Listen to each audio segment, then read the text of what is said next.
you for tuning in. Now let's take a look at some of the lead stories tonight. IFLET factory to produce 1,000 bags of sugar per day to meet demand. Mischievous acts to block GPF promotions would affect 710 ranks, says Brutus. Construction worker charged for murder of Monrepo pensioner. AG warns of consequences for politicians who continue to spew race hate. And CPCE targets 100% trained teachers in classrooms by 2025. Now for the news in detail. The IFLET Sugar Estate factory is preparing to begin the production of 1,000 bags of sugar per day. It is a move which is expected to bring some relief as citizens continue to complain of an apparent shortage of sugar on the local market, and the situation is driving up prices for the commodity. Davina Samaru filed this report. Citizens have been complaining of an apparent shortage of sugar in the local market, something which has persisted for some 2 months. On social media, hundreds of people have shared their experiences of a sugar shortage at their local shops and in some cases supermarkets. When asked about the widespread reports of a sugar shortage, a senior official at the Guyana Sugar Corporation GUYSUCO contended that this should not be the case. It was noted that some 18,000 bags of sugar were sold by the corporation only last week. The official revealed that GUYSUCO had found out that some wholesalers have been buying the commodity in bulk and sending it to Venezuela, where it is sold for higher prices. It was disclosed that on June 5, 2022, some 2,050 kg bags of sugar were shipped to the Northwest District, a region that reportedly does not consume that much sugar. As a result, GUYSUCO had taken a decision to only sell sugar to 3 categories of users: supermarkets, bakeries, and manufacturers. While the local shops may not have access to the commodity for resale, the official insisted that the supermarkets have access to the product. However, when the IFLET estate resumes sugar production at 1,000 bags a day, the goal is to restart the sale of sugar to wholesalers. Moreover, it was noted that when drier weather prevails, the IFLET factory can produce 2,000 bags of sugar per day. And it was noted that in Guyana, no more than 3,000 bags of sugar a week is consumed. At this point, when the sale of sugar is resumed to wholesalers, it is the hope of GUYSUCO that they service the local market first. The IFLET factory had been out of operation since March of this year after a mechanical issue was detected, forcing the estate to call off its first crop for 2020. The issue has since been rectified. Reporting for the evening news, Davina Samaru. Chairman of the Guyana Police Officers Association, Assistant Commissioner of Police Calvin Brutus, has underscored that recent action to challenge the Guyana Police Force promotions would affect 710 ranks and send shockwaves across the security landscape.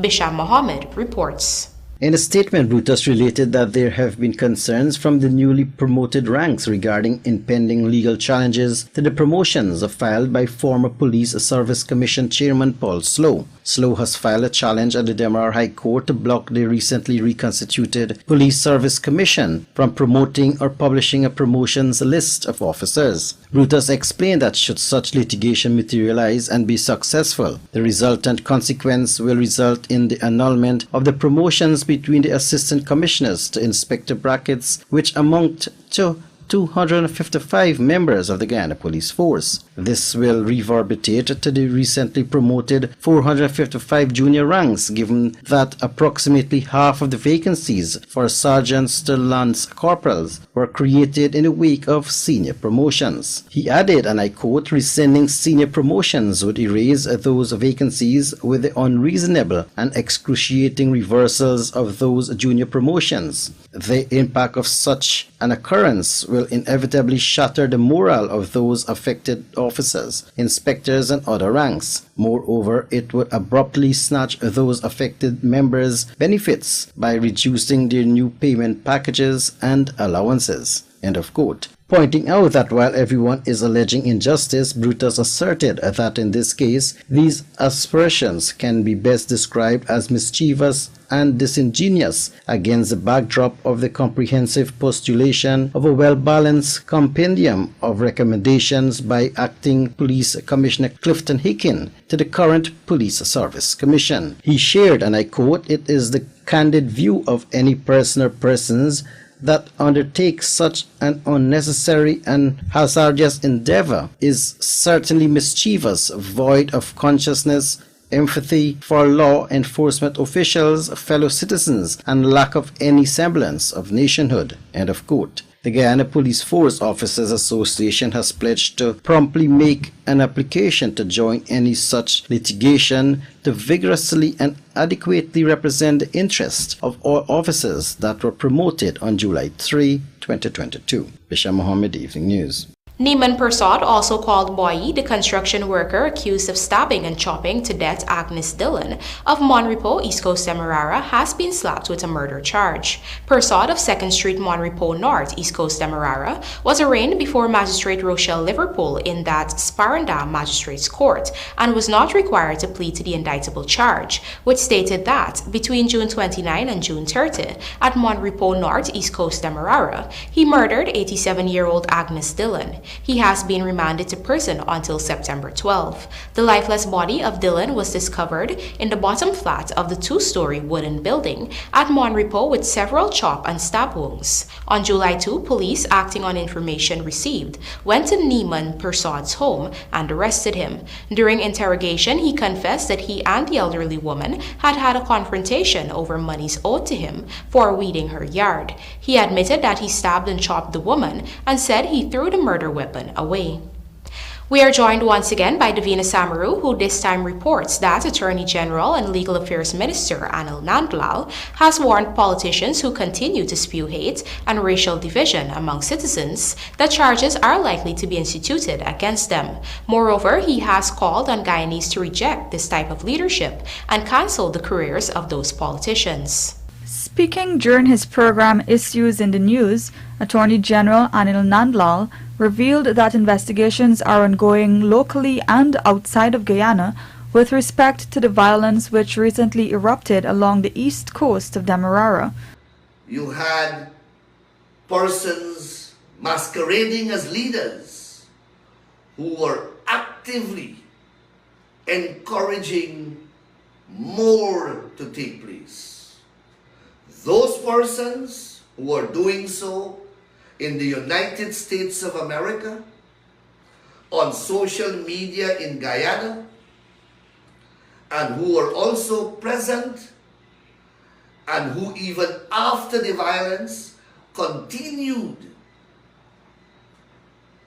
along this path to encourage more illegality and more criminality, those persons' conduct and utterances are also under review, not only by law enforcement agencies in Guyana, but also outside of Guyana.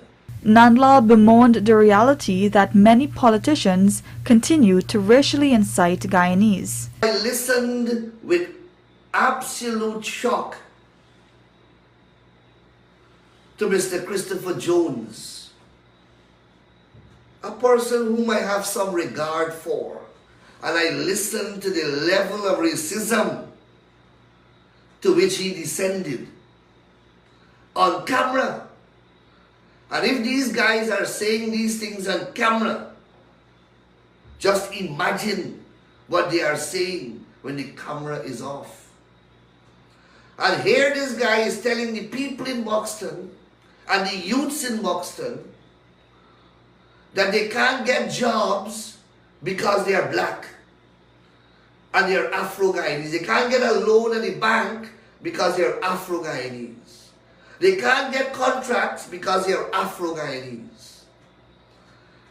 And I can take you to tens of thousands of Indian Guyanese who also can't get loan at the bank, who also are not getting contracts, who also are not getting jobs. but they are fueling this fire. And David Hines, a supposedly educated man, is standing next to Christopher Jones as he's making these utterances. Every time these guys open their mouth,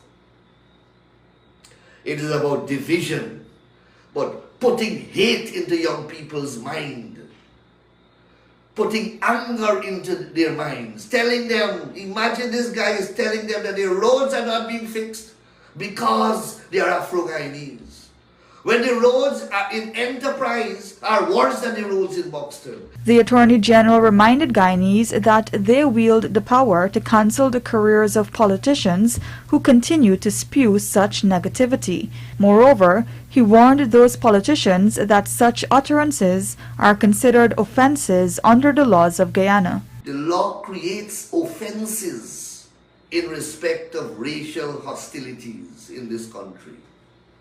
Our Constitution prohibits, and we have a racial hostility and discrimination of any type. And we have a Racial Hostilities Act in Guyana. And all those utterances are being reviewed.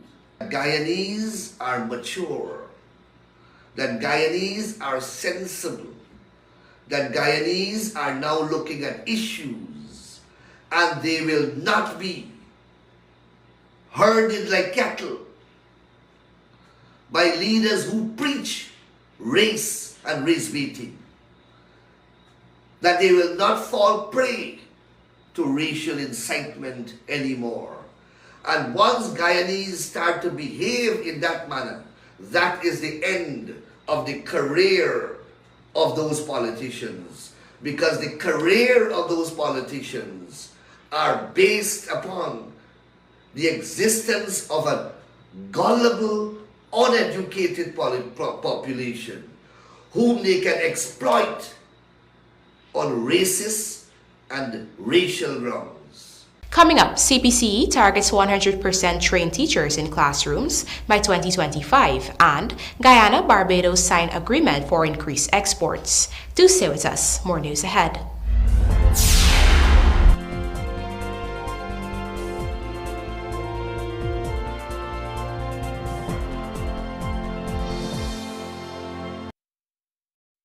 JT style.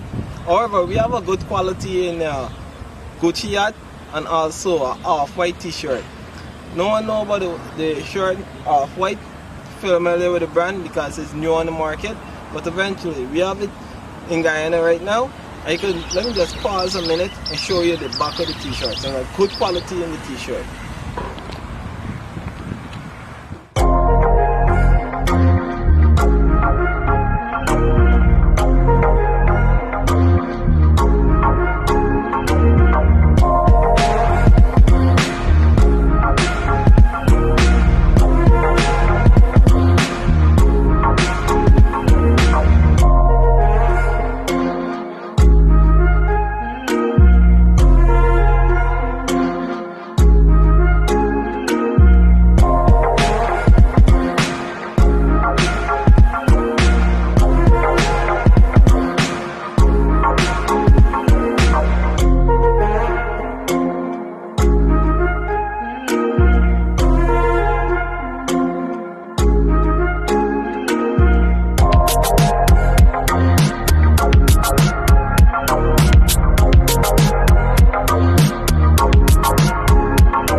Enroll at the elite Art Williams and Harry Wendt Aeronautical Engineering School and graduate with an associate degree in aircraft maintenance engineering and engineering license. You're also accredited by the National Accreditation Council of Guyana.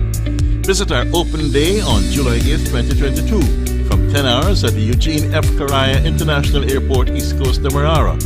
Or call us on 222-7045 and 222-2155. WhatsApp 608-8300. Visit our website www.aesguyana.net or social media for more information. The Art Williams and Harry Wendt Aeronautical Engineering School, investing in your future since 1993.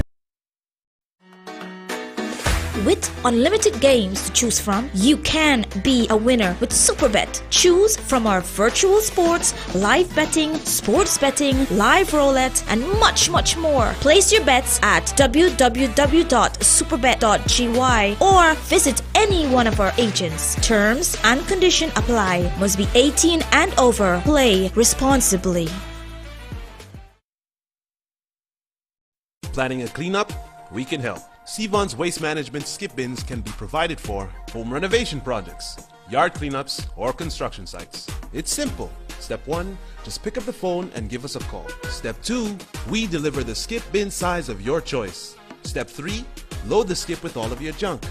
And finally, step 4, we take it all away. It's that simple. Bins are also available in various sizes, so there's no job that's too big or too small. Call Sevon's Waste Management today at 218-1455 or 218-11.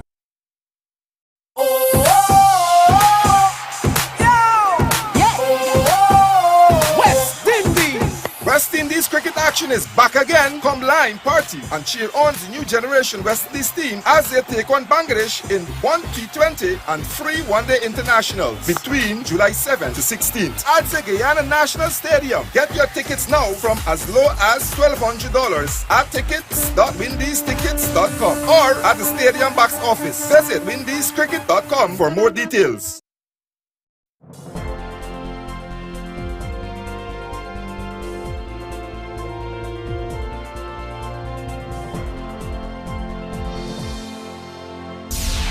Welcome back. You're watching the Evening News. To further facilitate relations between Guyana and Barbados and collaboration in a number of areas, including agriculture and food security, an agreement has been signed between President Dr. Irfan Ali and Prime Minister Mia Mottley of Barbados. Amar Prasad reports. The agreement, called the St. Barnabas Accord, was signed on Tuesday on the sidelines of the 43rd Caribbean Community Heads of Government meeting, and it paves the way for the two countries to further dialogue in 9 specific areas. It is an updated agreement since a previous St. Barnabas Accord was signed between the two leaders. According to information from the Office of the President, the agreement captures the areas of agriculture, aquaculture, food security, mining, and quarrying. Other areas also captured in the agreement are tourism and international transport, trade and business development, energy manufacturing, education, technical and vocational training, including capacity building, cooperation in security, and bilateral integration measures. The St. Barnabas Accord states that Barbados and Guyana have agreed to twin the work programs of their respective agriculture ministries, which also entails an exchange of officials from each other's ministries. A joint working group on food and nutritional security, comprising ministries responsible for agriculture, and health, state-owned agricultural and marketing corporations, and private sector representatives will also be created. The accord also caters for export from Guyana to Barbados of beef, corn and soya, coconut and coconut products, fruits and vegetables, poultry and poultry products, and other products as may be determined. Export from Guyana to Barbados of shade houses, export from Barbados to Guyana of 1,000 artificial inseminated black-belly sheep in tranches. It also states that the company will be established to manage the black-belly sheep production, and a youth program will be created that includes differently abled persons to work on a rotational basis on a 50-acre farm in Guyana. President Ali had previously announced that several acres of Guyana's land would be allocated to be utilized by Barbadian farmers. According to the accord, Guyana will be leasing land to Barbados at concessional prices for a purpose of joint partnership in the production and farming of a wide variety of crops. A community will also be identified in Guyana to partner with Barbados farmers for the large-scale cultivation of black-belly sheep. Food terminals with operational plant and facilities would also be established in both countries for local use and for export, while a trade hub would also be developed in Barbados. For the Evening News, Amar Prasad. Here again is Amar Prasad reporting that the Cyril Potter College of Education, CPC, is committed to having 100% trained teachers in classrooms throughout Guyana by 2025 as part of the Ministry of Education's strategic plan. This is according to the acting principal of the CPCE, Noella Joseph, during a Ministry of Education's program titled Education Spotlight. Our major role for CPC in Guyana and by extension abroad is for us to train teachers to become professional educators. That is a part of our strategic plan in Ministry of Education strategic plan. By 2025, we must have 100% trained teachers in our classroom. Joseph added that the educational institution offers a wide variety of courses and programs for each level of teaching. She stated that some of these programs and courses even train teachers how to interact with students from different backgrounds, while highlighting the importance of having a trained teacher in the classroom. We also will give you courses like education and society, so you'll know how to interact with students from different backgrounds, operating or living in different areas. So these core courses will teach you what you would not learn in school or from doing CXC classes, subjects, even certain degrees at the University of Guyana. So you may have a degree, but you do not know how to deliver what you know, the content of your area of specialization. So we give you that special touch for you to be able to interact with the students in the classroom and to use various methodologies to get through to all of your students in your class. So no child will be left behind in terms of the learning curve. The acting principal also commended the Minister of Education, Priyamanik Chan, to push the CPCE to increase the number of teachers they train by going fully but not solely online. This now allows them to offer their course to teachers in hinterland, interior, and other far-off communities without a lecturer having a physical presence. The minister in 2021, she decided, through consultation with us, of course, she met with us, the officers and so on, and she said we need to go fully online.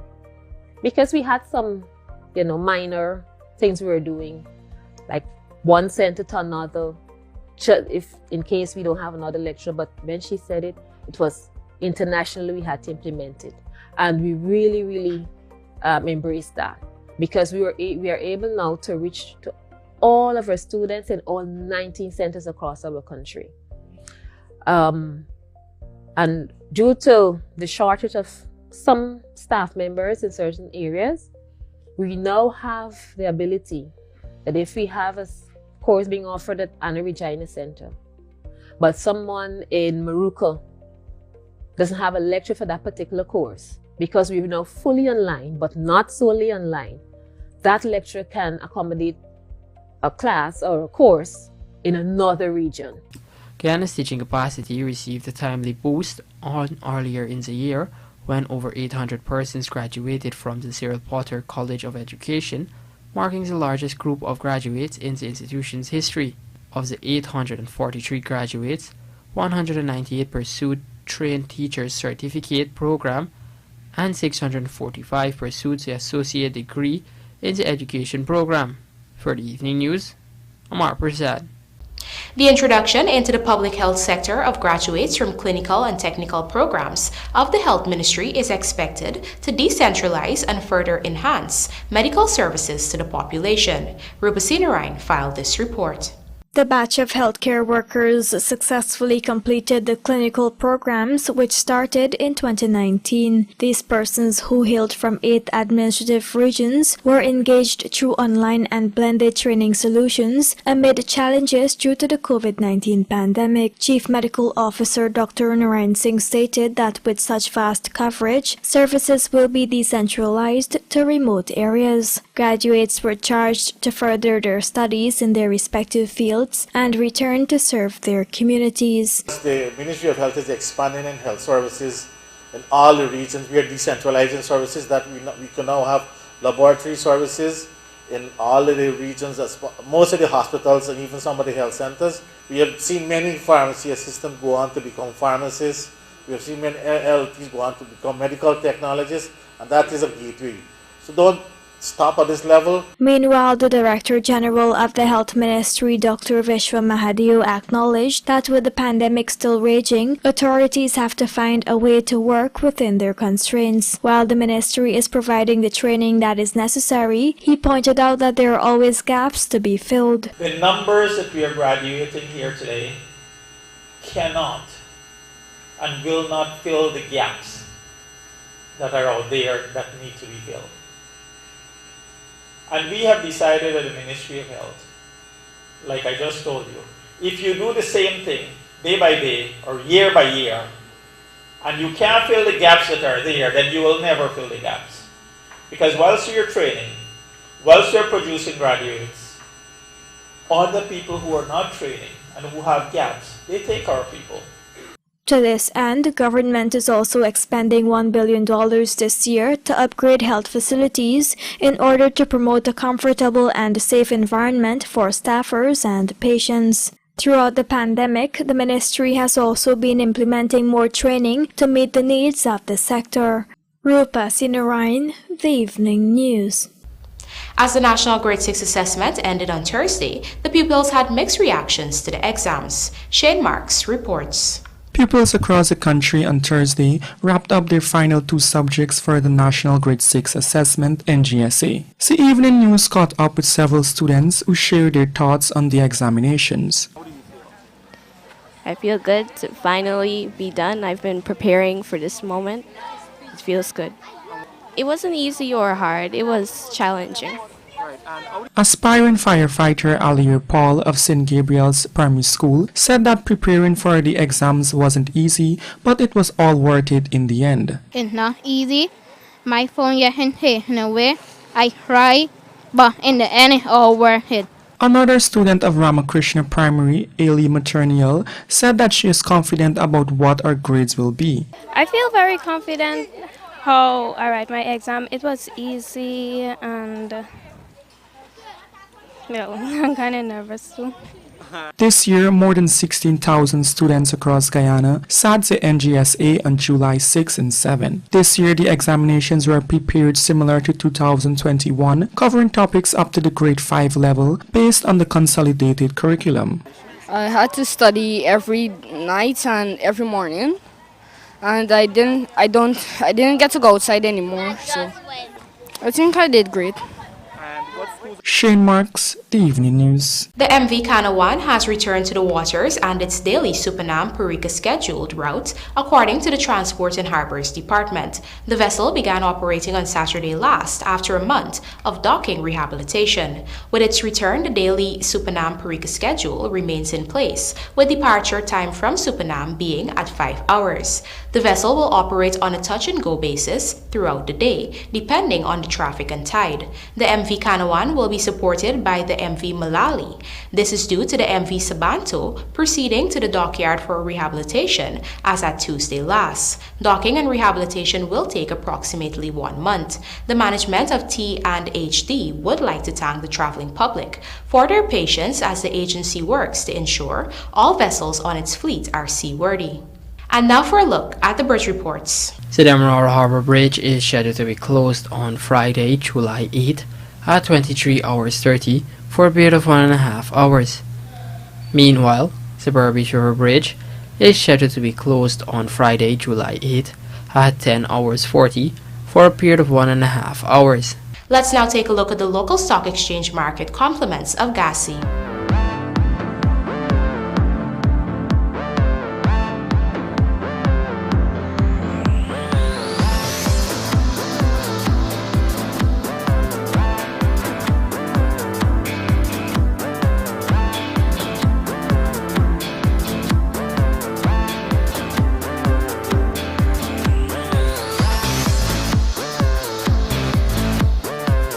CPL squads stacked with international rising stars and Hope Blackwood per Mall Sinclair complete GAW 17. Details of these stories and more in the Sportcast sponsored by MacCorp coming up on the other side of the break.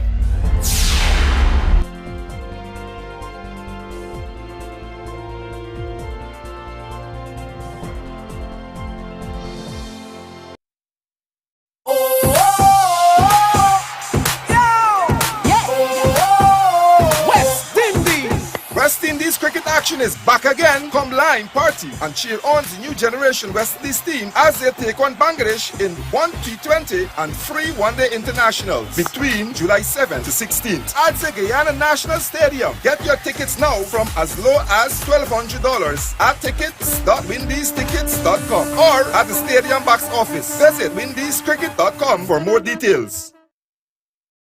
Looking to bring your dream home to reality or simply taking on a home improvement project? Then National Hardware Limited is where you should start. Let us put that touch to your home.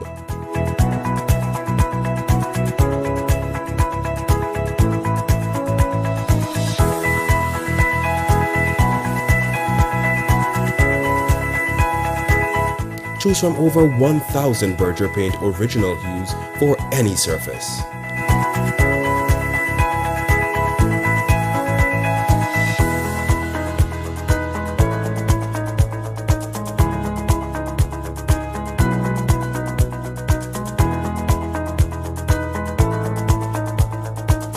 We are known for our trusted brands such as Westinghouse, Philips, Satco, Rubbermaid, Pyrex, Gibson Home, and so much more.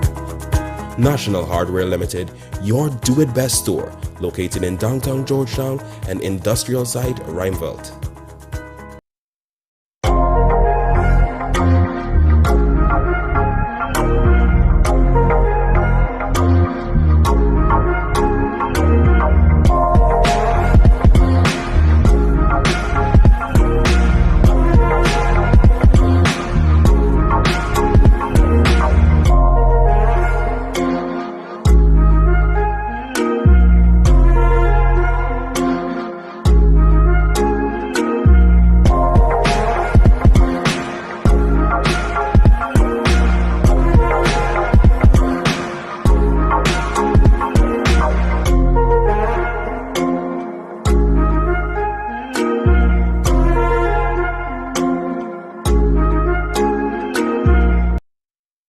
Traveling soon? Then come into John Lewis Styles on Waterloo Street and let's help you choose the right set of luggage. You can choose to buy 3-piece luggage sets, or separate pieces, but the sets are always a better deal. Either available in soft poly, or ABS hard side material, with 4-wheeled spinners, and in many colors too. Also available are carry-on luggage, computer bags, duffel bags, backpacks, travel pillows, blankets and lots more to make your trip enjoyable. John Lewis Styles. Simply different. Heavy-duty equipment owners and mechanics transfer and dispense grease easily, quickly and precisely from 110 to 132 pound drums with a roughneck air-operated mobile grease pump kit from Sylvies. This durable product saves maintenance time, is designed to be portable, and keeps impurities out of your grease drum. Shop now at sylviesonline.com or visit our 31 High and Hatfield Street store. We also deliver. Call or WhatsApp 623-7755 for more info. Over the years, ISG has been providing all sectors across Guyana with quality products and outstanding customer service. Proud distributor of NP and Ultra lubricants, engineered for tropical conditions. International trucks and parts, leading the change. SEM Machinery, a Caterpillar brand. SKF bearings and mounted products. Napa batteries. Tide power generators. Discover the greatest source of power. Industrial Supply of Guyana Inc. The best opportunity to make the right choice.